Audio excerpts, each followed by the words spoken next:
Hi, this is Lisa and welcome to my channel. Today is video one of working on this Landau carriage.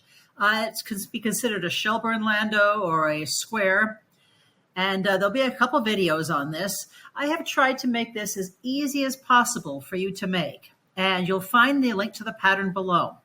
So you can modify this for different looks, but here are some photos I've used for inspiration. It was used in Gone with the Wind, Sherlock Holmes. Tiffany's uses them in London and Paris, and you can also see them as wedding carriages. So let's get started.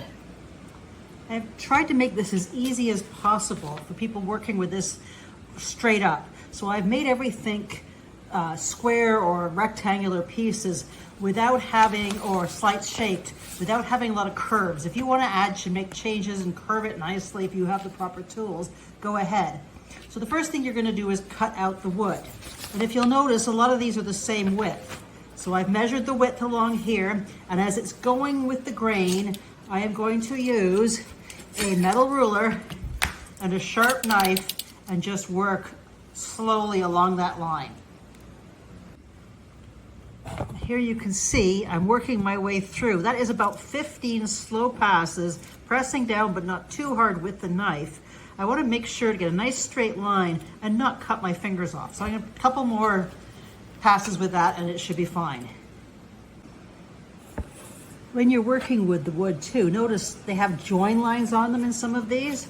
So I've got join lines here and here, but my piece is just a little wider. So I'm not going to use this piece as I don't want this. This is going to be a little less strong.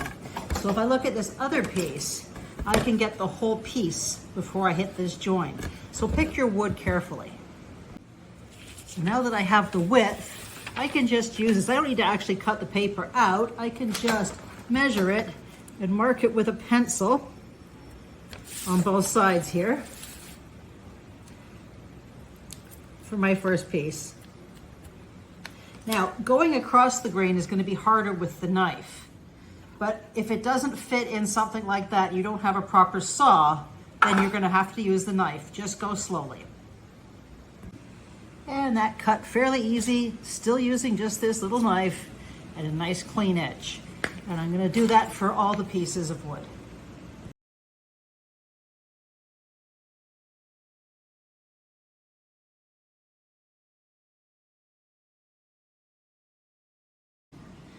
Now, for the first assembly, we're going to take the floor base and the seat support. And I put the seat support up against something perpendicular, and I'm going to add some glue along there and glue the floor base to it. Then I'm going to let that dry, turn it around, and put the other one on. See, there's the second piece. And I'm going to let that dry long enough so that it's sturdy enough before going to the next step. Now, before this is fully set, I'm going to take these pieces and line them up so that they line up through here and are perpendicular. So in case this is moving, I'm just going to slide this back up so that it's straight up and down. Now here I've glued on the 4 side supports. For the floor support, you may want to double check before cutting that to make sure it's right, because this may be just slightly a millimeter off than mine, and then you're going to make sure it fits perfectly between those two and then glue it in. So when I'm working on this, it's not 100% set yet, so I can just move it around enough to make sure that's nice and neat and tidy. Then I'm going to do the other side. And there is the floor assembly. And while it's there, once I put it on there, I'm going to move it just a little after a couple minutes just to make sure I haven't glued it to the ground, to the table here, and then let it set fully.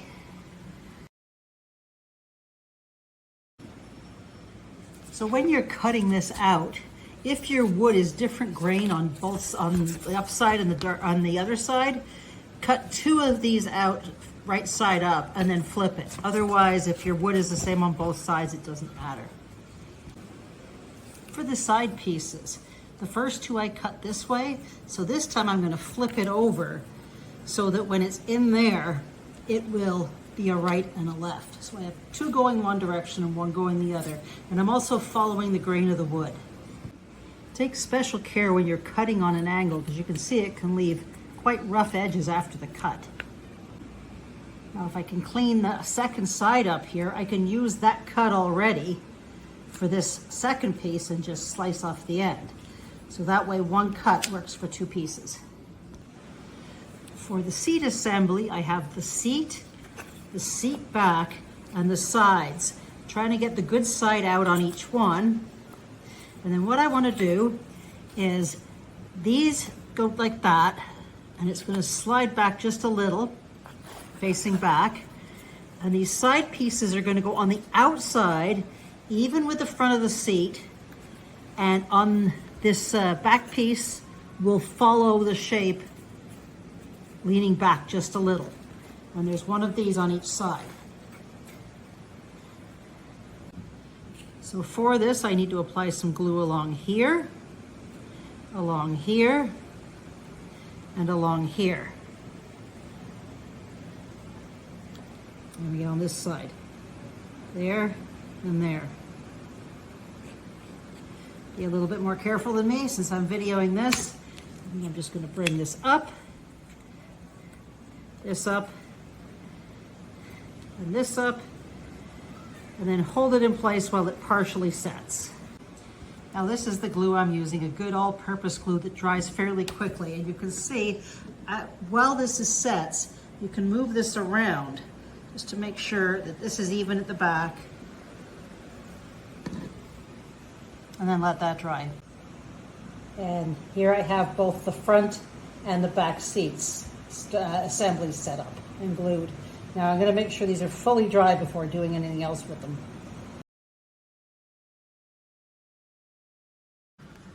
For the luggage piece, I'm going to take one of the backs and put it up against the wall to make it easier. And there's going to be just a little overhang even on both sides, and I want to glue that on. Then with glue applied to the end and the side, I am going to glue that onto here. You can see it lines up there. And I'm going to take the other side and glue that the same on the other side. Now when you're doing this, try to keep the grain side, the nicer grain, to the outside visible. Now I'm going to take the front piece and glue that on right here.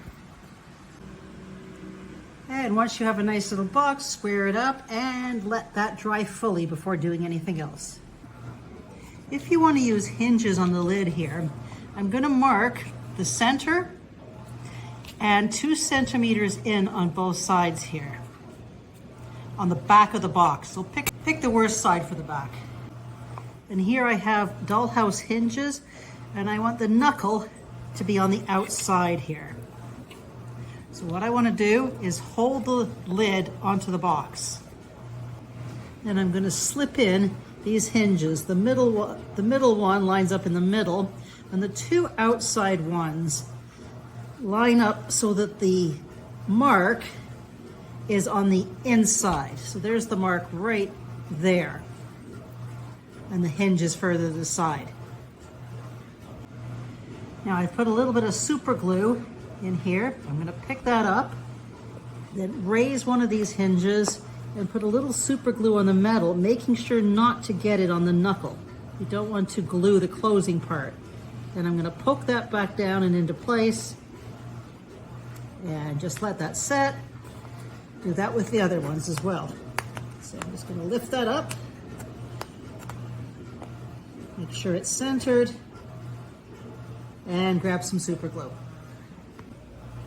Once these are dry, we're going to apply the lid. So we're going to put the lid on top. And you can see here the lid pushes up against this and is flush with the front. So when we open this up, the lid can be glued on like that. So the first thing you may want to do is with a pencil, mark where these hinges are. Mark the outside of each one of these on the lid. Then open them out and apply a little bit of glue to the top without getting the knuckles again. And I can just spread that. Then take the lid and put it on, matching my lines up, and pushing it right up against the hinge. If you put it on a piece of scrap wood, you can make sure that these are pressed into place and allowed to dry.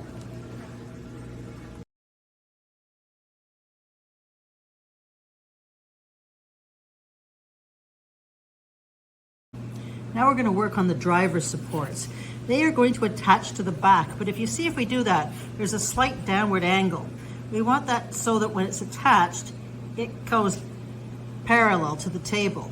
So what we need to do is take a piece of sandpaper and put, just with a slight angle, and then test it to see if it's going to work. And you want it when it's straight against here, you want it sitting out parallel. Now if you have bumps and you want it flat, you could just take a knife and cut off any of the bumps like that so that it's perfectly flat. Now if I hold these two up like this, they stick out the way I want them to, straight out.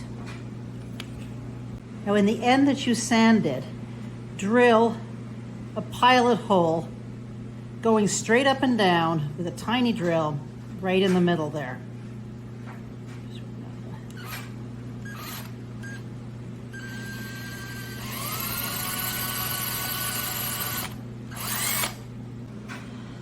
On the side of one of the seats, we are going to put two holes in here.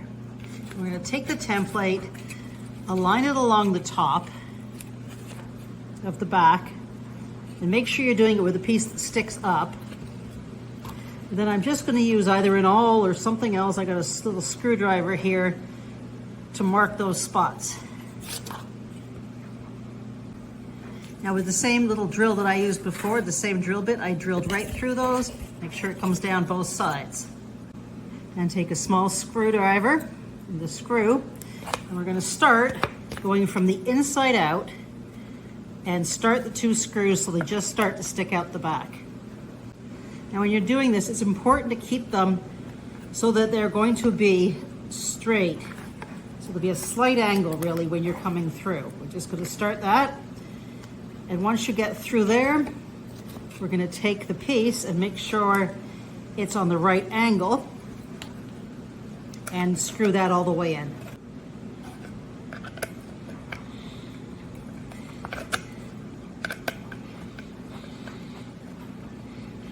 So I want to make sure that goes in as far as possible. And the back here is going to be covered with a seat. So you want to make sure that goes in as far as possible, but it will be covered and hidden. But you still don't want it sticking out. So screw it in as much as you can. That's mine. And you can see, probably not see quite well, but it sticks out perfectly horizontal to the table. Now I'm going to put in the second one. And here are both pieces in. And I forgot to mention, put glue on the inside of this wood before you screw them in. And they should both be sticking out now horizontally. Measure the distance right up against the inside here. Mine's around 52 millimeters. And cut two of those from the dowel. And what you're gonna do is put these, one here, and you're gonna glue right along the inside edge of this and the two ends and push it right up against there. The other one goes on this end here and just glues in between there. And the other one goes in the middle, right in between here. So here you can see I've added glue to one side and both ends. And the reason we're doing this a lot has to do to make this structurally sound. Make sure that's properly glued in there. And then I'm going to add some glue to an end of each and put it in the middle. And the other one's going on the end. And you want to make sure it's kept flat because we're going to put a piece of wood on top of this. So make sure it's not sticking up. And the point of this is to provide a little structural integrity because our front wheel goes under this, holds the buggy up, and the doll is going to sit here. So we want to make sure that we have something strong enough. I have made a few changes in this, but what you will notice is this was longer. I cut this off. So when you read in the instructions, you'll know exactly what to do, and there'll be just one of this on one of these in between on this end and another one on this end. And again, this is really strong at this point. Now with this turned over, I'm going to mark 40 millimeters on the underside of both of these with a pencil.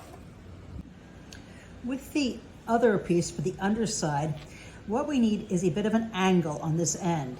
And this is going to hold your footboard or dashboard. So we want it on a bit of an angle. And the information on that is in the pattern. However, to do that, what I want to do is take a sharp knife and just press down.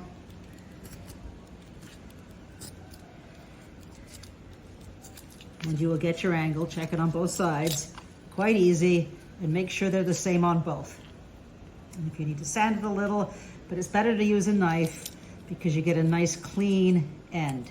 And we're going to be putting something up against that end, so it's important that these are nice and flat. So if you take something flat and put them both up against it, they should run parallel. So this one is on a bit of an off angle, so I got to slice that a little bit more or change the other so that they come together when pushed against a flat board. Another way is to look at it is to put it together with the board, and you can see they're not exactly the same angle. And I can use a knife just following through that angle right there so that when I push the board up against it, it is even.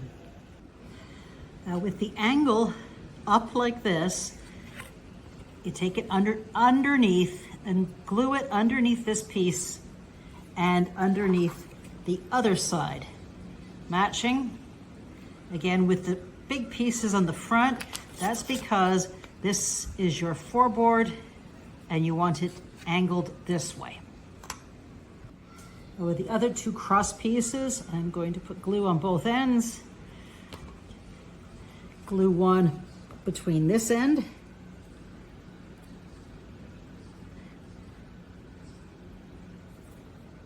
and the other one goes at the front behind where the part that we've put on an angle starts. So we don't want to go right into where the angle is.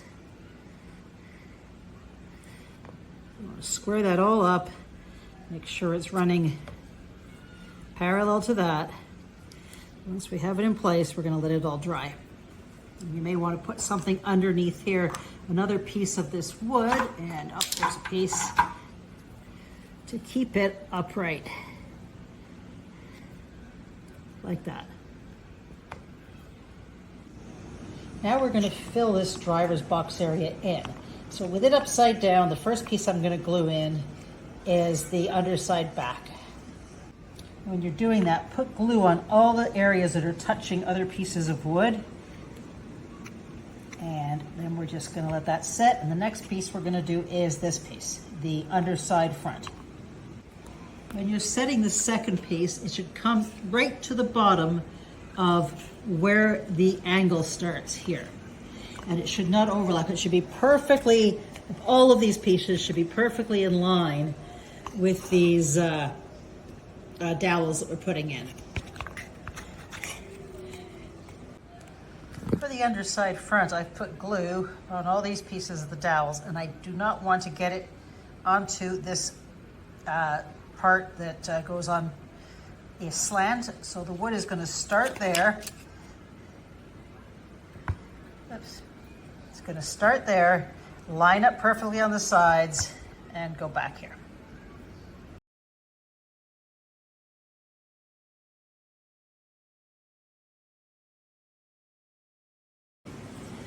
So I believe I missed the step on the video where I drilled the hole, but then I put a washer, a screw, another washer, and the nut here, and tightened it just finger tight.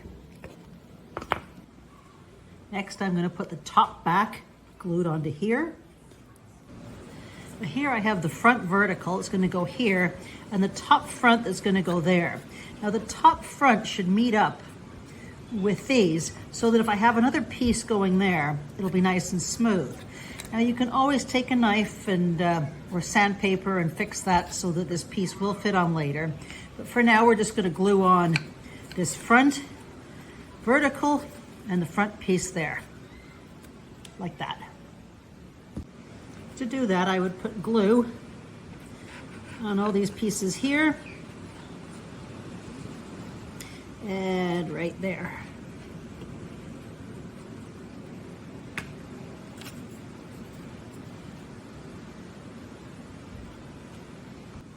Now I'm going to take the back slant and glue that in. And then I want this to be able to sit on top so that it is horizontal. If you need to make any adjustments, do that. But that should sit right on top horizontal. So we're going to glue that and this and hold it in place while it sets a little. For the dashboard, this piece should go right to the bottom, even along there, and it should be smooth as possible. Now this part's going to be covered, so don't worry about it if there's a bit of a gap, and we're going to glue that on. If you need to, you can take a knife to any of these pieces to smooth them out, but that right there is good enough. Now these side pieces have to go all the way over all of this. So you're going to modify, you can cut this paper out and compare it to the sides, and there's going to be a different right and left. I mean, they should be the same, but they might not be. Modify your pattern, making sure there's a right and left side, and then we're going to cut this out. So here you can see I'm holding it up against the side to see if it matches on both the top and the bottom. So you want to just change that just a tiny bit. Once you have that, you can mark any changes on here with your pencil. Now I'm going to take a piece, and it's going to be able to fit two in there, so I'm going to cut a strip this wide. If you cut this angle first, it goes next up against the seat area. Right here, you can hold it up to the piece and trace it perfectly. That way you know you'll get the perfect fit. And there's my trace.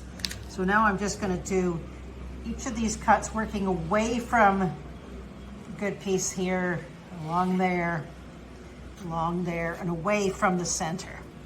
Just work slowly. That's all I'm using. So to summarize, cut the width from here to here, then cut this angle first. Then push this up against the piece. Now when you're cutting, you can use another piece up against it so that when you put the knife, the ruler there to cut, you have proper support. So once you have that one, you can glue it on and then do the same for the other side. Now my other side is just a tiny bit different. So I'm gonna do this one first, and then I'm gonna do the same thing with the other side. And it didn't take me more than 2 minutes to cut that whole thing out. So once this angle's cut, it sits properly against this back area, and then you can just trace it out.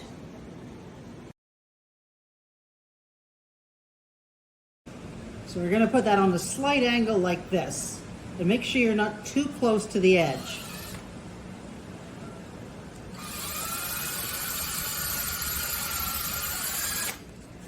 And make sure it works. Okay. Now when you're drilling these, make sure you leave enough room around the side so you don't split the wood, and check that all the rods go in. Once you've got that, we're going to flip it over. Now we've got the front because they're going sideways. We know which is the front. So we're going to mark the center of the front here.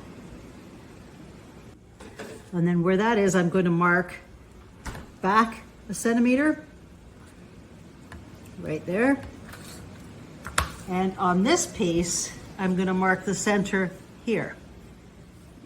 Then I'm going to apply glue all the way on the top of this seat support. And taking the mark here and the mark there, we're going to put that on top, turn it over, and make sure we're lined up at the center. That way we get everything in the correct place. Notice none of the holes are touching. And you can see it from the side. So I'm going to leave this video at this point, and we'll take over and join me in video 2 for more. And you can see right here how it fits 4 dolls in the passenger area and a driver. And there's also room next to the driver for somebody else. So that is what we're going to do for now. If you've enjoyed, please like and subscribe. And thanks so much for joining me.